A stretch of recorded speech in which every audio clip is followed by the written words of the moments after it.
विजय, बड़ी खबर इस वक्त राजधानी दिल्ली से आ रही है। दिल्ली में दिल्ली पुलिस की लापरवाही से एक बाइक सवार की जान चली गई है। दिल्ली के सुभाष प्लेस इलाके में बैरिकेड के तार को बांध कर रखा गया था। बीती रात इसी तार में फंसकर 21 साल के एक युवक की मौत हो गई है। जी हाँ, बीती रात करीब 1 बजे यह हादसा हुआ। अभिषेक उस वक्त बाइक से जा रहा था, तभी तार के बीच में आने से उसका गला कट गया। दिल्ली पुलिस ने इस लापरवाही के लिए इलाके के एसएचओ अरविंद को लाइन हाजिर कर दिया है। साथ ही साथ 4 बीट कांस्टेबल्स को भी निलंबित कर दिया गया है।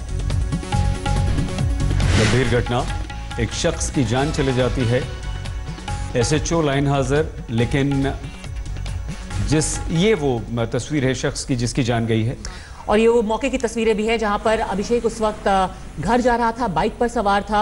2 बैरिकेड के बीच में कटीली तार लगाई गई थी और उसी में गला फंसने से उसकी मौत हो गई, उसका गला कट गया। एसएचओ को लाइन हाजिर किया गया है। 4 बीट कांस्टेबल्स हैं, उनके खिलाफ भी कार्रवाई की गई है। ऐसा बताया जा रहा है कि अभिषेक टैक्सी चलाता था।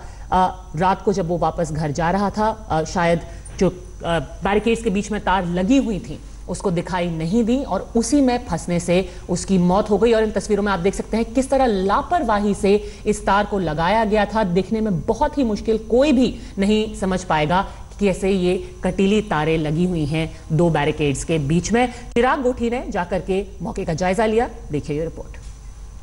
चिराग इस वक्त हमारे साथ इनफैक्ट लाइव जुड़ गए हैं। चिराग, क्या बताया जा रहा है, क्यों इन तारों को उस वक्त यहां पर इस तरीके से, इस लापरवाही से लगाया गया था? देखिए, ये तो पुलिस को ही पता है कि क्यों लगाया गया था, लेकिन इतना साफ है जहां मैं मौके पर खड़ा हूं, ये देखिए लेफ्ट साइड पर बैरिकेड दिखाता हूं, ये वो दिल्ली पुलिस का बैरिकेड है, ये लगा हुआ था। ये इस रोड पर था जहां मैं मौके पर मौजूद हूं। यहां पर तार से इसको बांध रखा था। अमूमन ये इसलिए लगाया जाता है, जो हमें जानकारी मिली है, ताकि सिर्फ बैरिकेड से पुलिसिंग हो सके, यानी बैरिकेड लगा दिया जाए, पुलिस कर्मियों की जरूरत नहीं है। जो लोग हैं वो अपने आप ही कानून और व्यवस्था का पालन करेंगे, ऐसा दिल्ली पुलिस मानती है। जबकि ये जो साइकोलॉजी है बिल्कुल गलत है। जाहिर तौर पर ऐसे में अंधेरा था। ये देखिए लाइटें लगी है दिल्ली सरकार की तरफ से, लेकिन ये लाइटें उस वक्त नहीं जल रही थी, ऐसा लोगों का कहना है। और इसी वजह से अंधेरा था। इसी रोड से आ रहा था अभिषेक बाइक से अपनी, ये रिंग रोड है और ये शकूरपुर इसको इलाका बोलते हैं। आगे नेताजी सुभाष प्लेस थाना है। इसी रोड से जैसे ही आगे बढ़ा, यहाँ पर बैरिकेड था, तारें थी, अंधेरे की वजह से तार नहीं नजर आई। उसके बाद इतनी जबरदस्त उसकी जो वोकल कॉर्ड है वो दब गई, कट गई। फिलहाल जाहिर तौर पर मामला भी दर्ज हो गया है, एसएचओ भी लाइन हाजिर हो गए। लेकिन सबसे बड़ी बात है, इस लापरवाही की जिम्मेदारी कौन लेगा? क्या वाकई इस तरह के जो हादसे लगातार होंगे क्या दिल्ली में? क्योंकि ये जो इलाका है नेताजी सुभाष प्लेस, ये पूरा इलाका जो है डी ब्लॉक इसको कहा जाता है, यहाँ पर बैरिकेड लगा के कोई पुलिसकर्मी मौजूद नहीं है। यहाँ पर हमारे उनके रिश्तेदार भी मौजूद है। आप भी बताइए, आपका कौन लगता था? मेरा भतीजा था सर। वो क्या हुआ था पूरा बताइए। वो शादी से 1 बजे के टाइम था, वो घर लौट रहा था।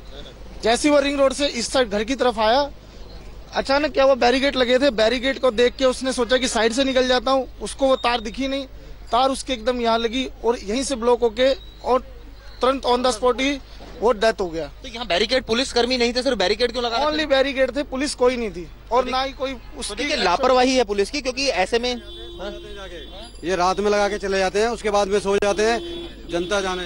देखिए, यहाँ लोगों का कहना है कि सिर्फ बैरिकेड से पुलिसिंग होती है, यानी बैरिकेड लगा दिए, खुद जो जिम्मेदारी जिस कर्मी की बैरिकेड पर है वो नहीं है, वो अपना थाने में सो रहा है या जो भी कर रहा है व्हाटएवर, और यहाँ इस तरह के हादसे हो रहे हैं। यहाँ पर जाहिर तौर पर चिराग हम आपको रोक रहे हैं यहाँ पर कुछ देर के लिए, बाद में वापस आएंगे, क्योंकि इस वक्त एक बड़ी खबर उत्तर प्रदेश विधानसभा से आ रही है, जहां जबरदस्त हंगामा हो रहा है।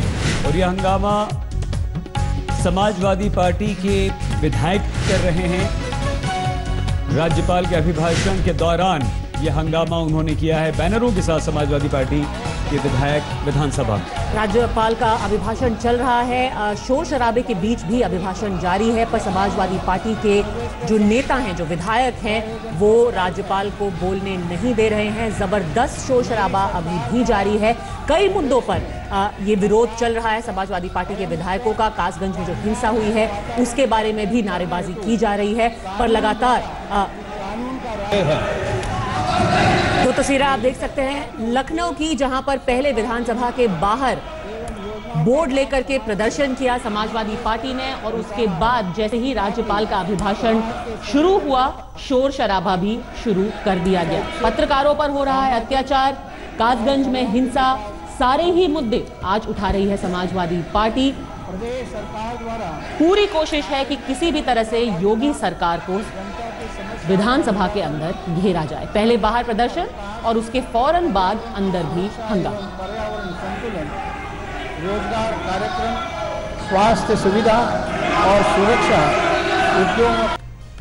नमस्कार, आप देख रहे हैं 1 और 11 और अब खबर आ रही है राज्यसभा से, जहां पर हंसी पर हंगामा हो रहा है। जी हां, कल आपको याद होगा कि कैसे प्रधानमंत्री मोदी ने कांग्रेस की रेणुका चौधरी पर तंज कसा था। आज कांग्रेस ने मांग की है कि प्रधानमंत्री मोदी रेणुका चौधरी और कांग्रेस पार्टी से माफी मांगे। राज्यसभा में राष्ट्रपति के अभिभाषण पर धन्यवाद प्रस्ताव के दौरान प्रधानमंत्री नरेंद्र मोदी का कांग्रेस की नेता रेणुका चौधरी पर रामायण वाले बयान ने अब राजनीतिक गर्मी को काफी बढ़ा दिया है और उसी को लेकर कांग्रेस यहां बुरी तरह से नाराज है, माफी की मांग कर रही है।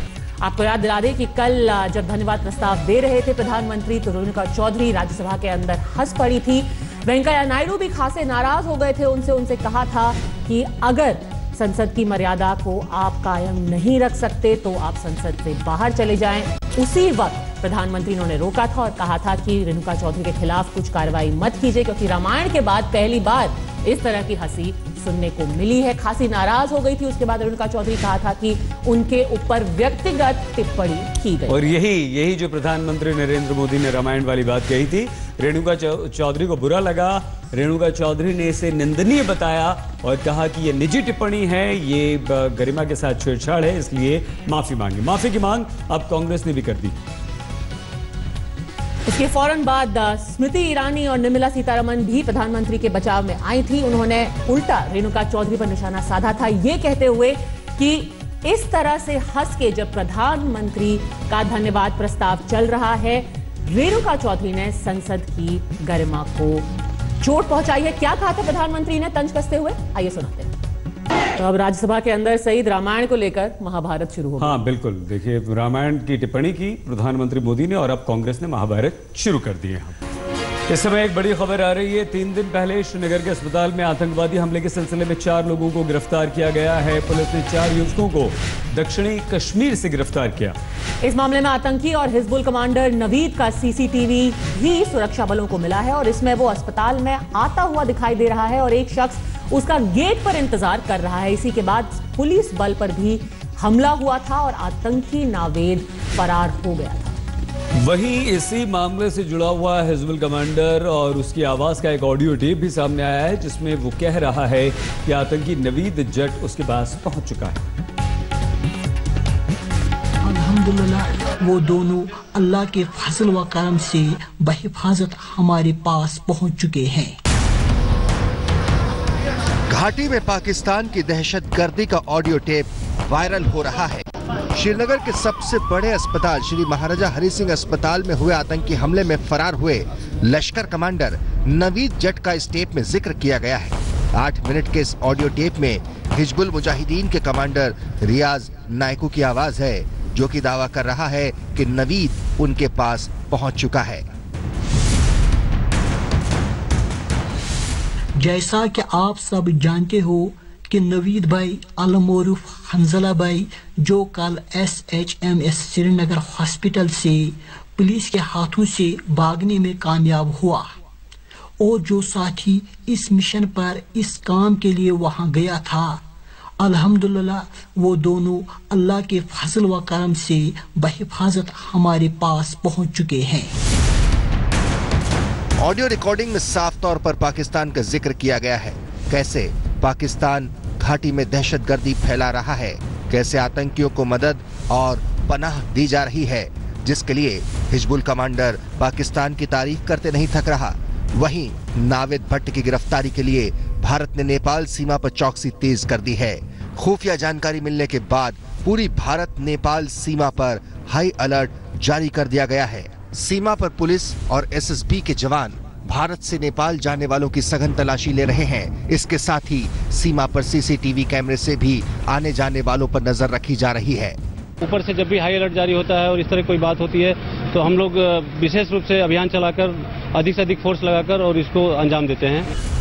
नवीद मंगलवार को श्रीनगर के श्री महाराजा हरि सिंह अस्पताल में रूटीन चेकअप के लिए आया था, जहां आतंकियों ने हमला किया और नवीद फरार हो गया।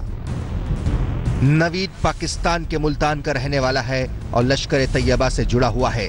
नवीद जट अक्टूबर 2012 में पाकिस्तान से फिरनिया होते हुए कुपवाड़ा सेक्टर में घुसपैठ के जरिए जम्मू कश्मीर आया था।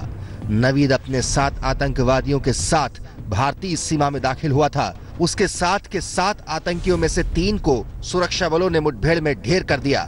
जुलाई 2014 में अनंतनाग पुलिस स्टेशन पर हुए हमले में नवीद का हाथ था। सेना ने कुपवाड़ा सेक्टर से जुलाई 2014 में नवीद को गिरफ्तार किया था। वो जम्मू कश्मीर में लश्कर के टॉप कमांडरों में शामिल था। उसे पुलिस स्टेशन में हमला करने और अटेम्प्ट टू मर्डर के मामले में गिरफ्तार किया गया था।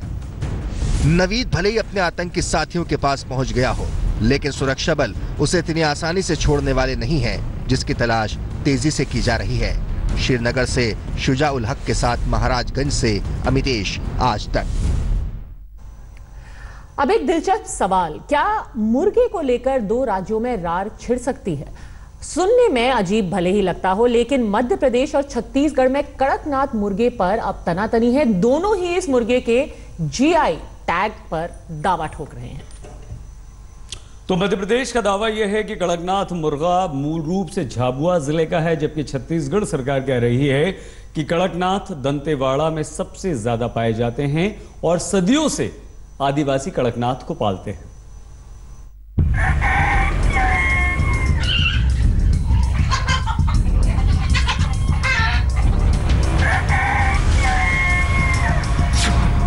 रसगुल्ले पर रार के बाद अब मुर्गे पर मारामारी, कड़कनाथ पर छिड़ी लड़ाई। मुर्गों की लड़ाई तो आपने खूब देखी होगी, लेकिन मुर्गों के लिए 2 राज्यों को लड़ते हुए नहीं देखा होगा। पहले जैसे रसगुल्ले पर बंगाल और उड़ीसा गुत्थम गुत्था हो गए थे, वैसे ही अब मुर्गे की एक प्रजाति पर मध्य प्रदेश और छत्तीसगढ़ में कड़क लड़ाई छिड़ गई है। कड़कनाथ मुर्गे की जीआई टैग पर मध्य प्रदेश और छत्तीसगढ़ दोनों अपना दावा ठोक रहे हैं। मध्य प्रदेश का दावा है कि जीआई टैग पर उसका हक है, क्योंकि इस प्रजाति का मुख्य स्रोत झाबुआ जिला है, जबकि छत्तीसगढ़ का दावा है ये ब्रीड झाबुआ से ज्यादा दंतेवाड़ा में पाई जाती है। यहाँ उसका संरक्षण और प्राकृतिक प्रजनन सदियों से होता आया है। छत्तीसगढ़ के इस दावे पर फिक्की ने भी मुहर लगाई है। क्षेत्र छत्तीसगढ़ के जो वन है कड़कनाथ के लिए अनुकूल है, इसलिए हम मानते हैं कि जो कड़कनाथ है अपने छत्तीसगढ़ के लिए और बस्तर जैसे जनजाति क्षेत्र हैं वहाँ के लिए क्या बोलना चाहिए नस्ल है। छत्तीसगढ़ सरकार की दलील है कि अकेले दंतेवाड़ा जिले में सालाना 1.5 लाख कड़कनाथ प्रजाति के मुर्गे होते हैं। ये आंकड़ा जल्द ही 4 लाख तक पहुंच जाएगा।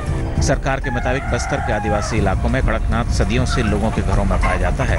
ये मुर्गा आर्थिक संपन्न दावे और प्रतिदावे का दौर जारी है। यह देखना दिलचस्प होगा कि कड़कनाथ मुर्गा किसके आंगन में बैठेगा, छत्तीसगढ़ के या फिर मध्य प्रदेश के। कैमरामैन महेंद्र के साथ सुनील नामदेव, रायपुर, आज तक।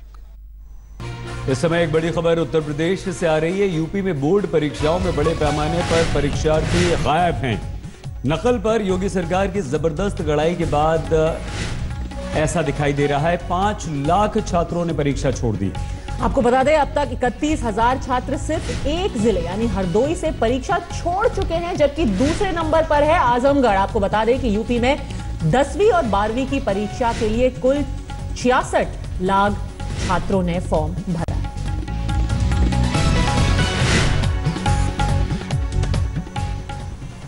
वक्त हो गया एक और ब्रेक का। ब्रेक के बाद 10 मिनट में 50 खबरें।